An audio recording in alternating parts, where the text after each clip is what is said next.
want to start the segment with a clip of Trump during one of his press gaggles in Air Force One. There's a lot of these. I don't exactly know which one this is from, but in it, he gets asked about a court order to rehire federal workers as these institutions keep getting, in some cases, illegally dismantled by the Trump administration. Judges then go, wait, what? You need congressional approval for that. Stop.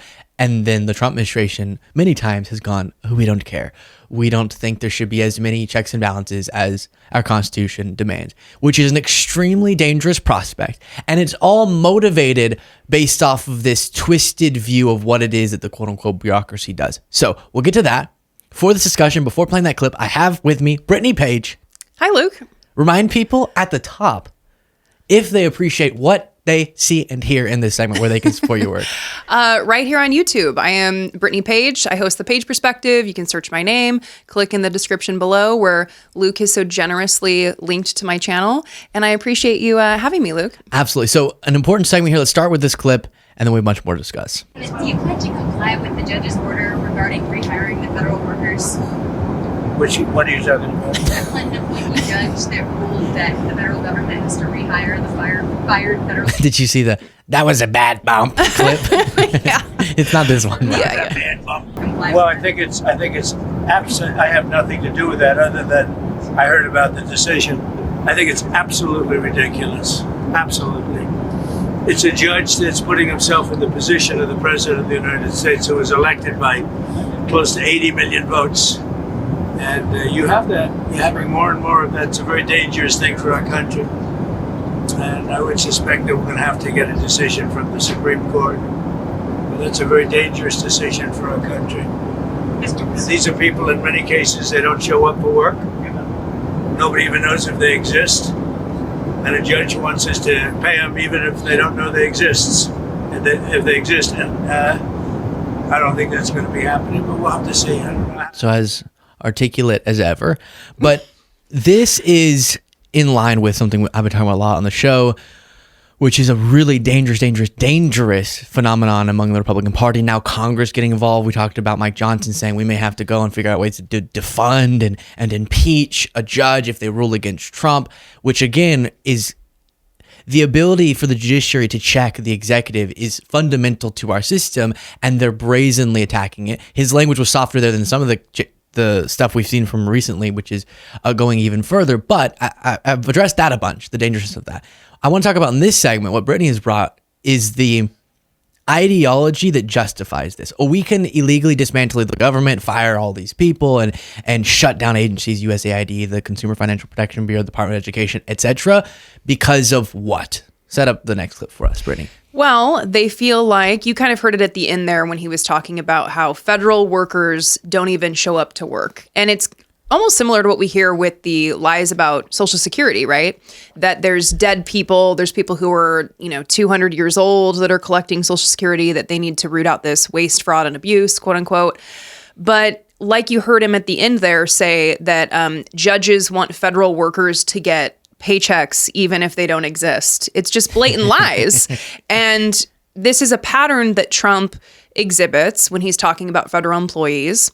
Roughly 2 million people who make up the federal workforce.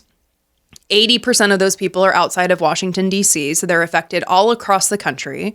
And this is in step with what Russell Vought, the architect of Project 2025, really wanted, who he's the budget director. He is the head of the Office of Management and Budget now.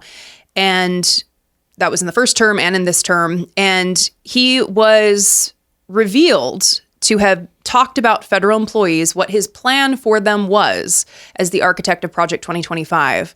And he used specific language about how he wants federal employees to be traumatized, traumatically affected. And now you see Donald Trump carrying out this plan. So this was a secret recording obtained by ProPublica of Russell Vought, now in the Trump administration, talking about the plan for federal workers. And right before clicking this, Brittany has some really interesting reporting we'll get to, sad about the impact of this.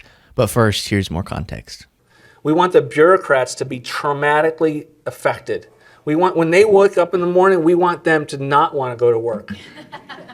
because they are increasingly viewed as the villains. We want their funding to be shut down so that the EPA can't do all of the rules against our energy industry because they have no bandwidth financially to do so. We want to put them in trauma. Ugh. Could not be any more clear. Why do they all look like and sound like villains? I don't get it. A lot of times in movies, they'll have like charismatic people who are actually bad, but all these folks are just, but aside from the badness, are just strange sounding and looking. Yeah, and before we get to this next clip, I think it's important just to kind of preview the reporting that we're going to talk about from KFF, because the title of it is "I Am Going Through Hell: Job Loss, Mental Health, and the Fate of Federal Workers." What he said there, that's happening. Federal workers who are losing their job, they can't pay their bills. They're worried about their health insurance. They're worried about how they're going to move forward with this disruption. When they're being told that they did something wrong, they're being fired for cause, when they only have a positive work record. And so the thing that he said up front that he, wasn't open about, that was a secret recording, that's happening, even though he was asked about those comments during his confirmation hearing before the Senate. And that is Senator Tim Kaine, who is about to talk to Russell Vought about his specific comments about putting them in trauma. Who many people would think, well, they're in the White House, they must be, you don't want them traumatized, do you? No, Senator, thank you for expanding on that. Yeah, I felt like I had. No, Senator, I don't want them traumatized. I said it and I meant it, but I don't want that. But I want it. But I don't want. When I said that I wanted it, I didn't mean that I wanted it. I meant that I. What is that about? Why do you act like that was a matter of fact? No, of course not. Other than when you said it, right? And they should have played it. They should have played the clip. Yeah. Too, because I got 140,000 people, and most of them have families, and they're trying to do a good job. Was your comment about people being traumatized just focused on the federal workforce, or was it more broadly about state employees and local government employees too? Senator, it was about the weaponized bureaucracy that unfortunately... I'm going to get to weaponized in a minute, but you were talking about the federal workforce. I was talking about the bureaucracy that I experienced and that have... At the federal level. At the federal level. You were not talking about state I can't employees. speak. I have no experience with the state. You were not talking about local employees? Was not. Your mother was a public school teacher, correct? Yes, Senator. So you were talking about you want the federal workforce to be traumatized. Bureaucracy. He says bureaucracy, sir. Yeah, that's what? That's a synonym.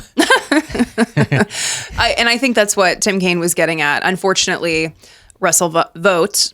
Have I been saying Vought? You've been kind of switching off. Yeah, you look at the name. Guessing which one you're going to say next. It's fun.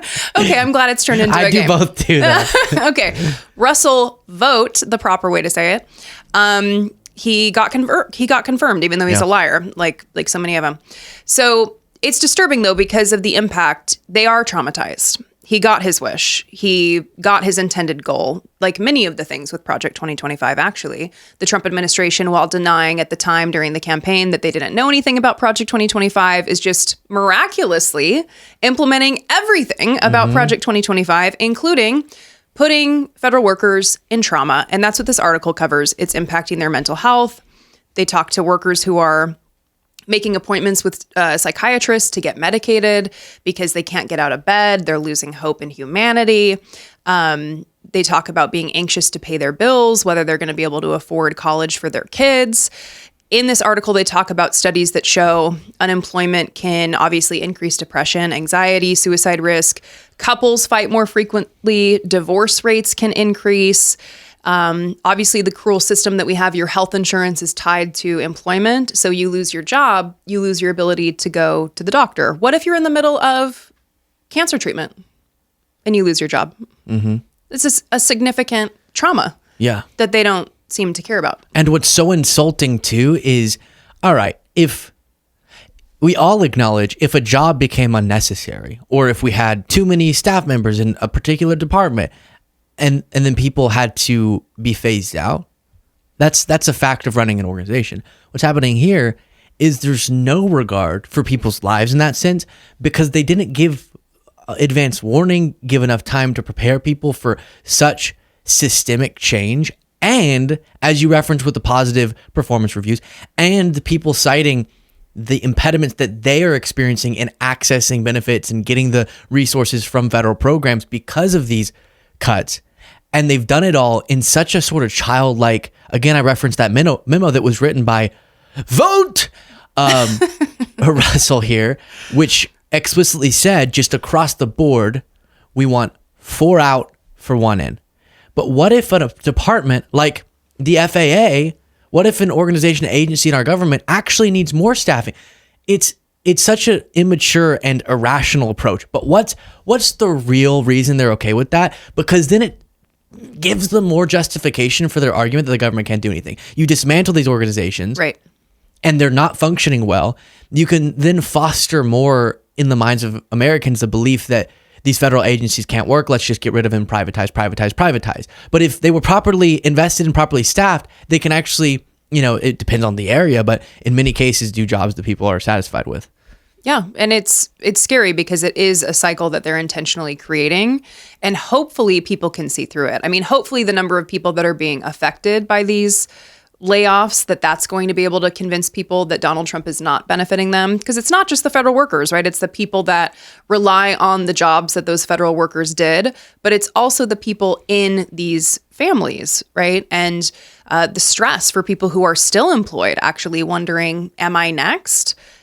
And working in a toxic environment where Donald Trump is at the top. And what if you don't agree with him and you're afraid that he's going to come after you because he's personally targeting people who don't agree with him?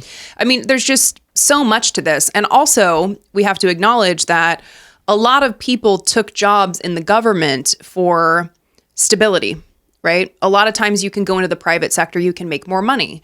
But many people take federal government jobs because of stability, even if you're going to make less money, so that you can have a stable job, get good benefits. This does not encourage people, right, to want to take those jobs when you have a president who gets in power and then just starts recklessly slashing the workforce, putting your entire life in limbo and disrupting all of your future plans and goals. Isn't that wild? So often, we talked about it with the veterans story, but we want to protect veterans. How are we going to do that? By hurting them. Yeah. And just so contradictory. Here, they keep saying, we want merit-based people. That's why we got such merit-based top officials in the government that they accidentally leaked things to a journalist.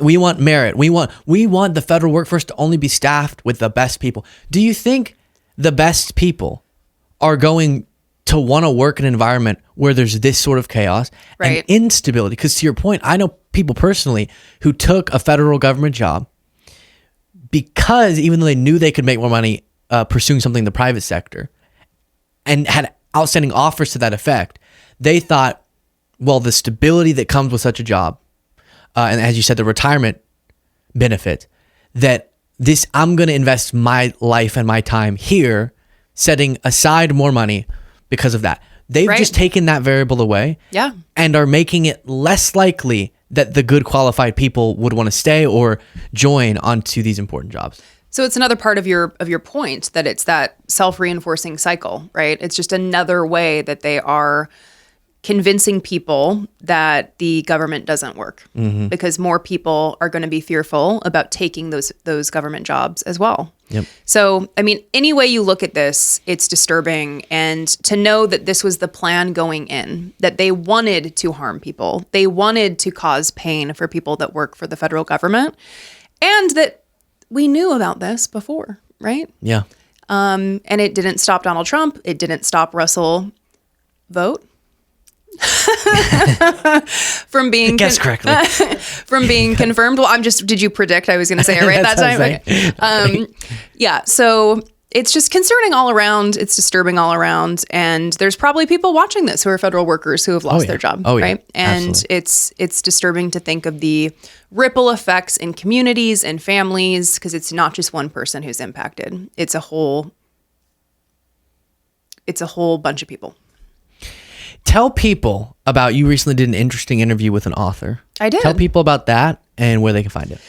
You can find it on my YouTube channel by searching my name, Brittany Page. And I talked to Brian Goldstone, who wrote a book about homelessness. There's No Place for Us, Working in Homeless in America. It's a fantastic book, fantastic interview, and I would love for you to check it out on my channel.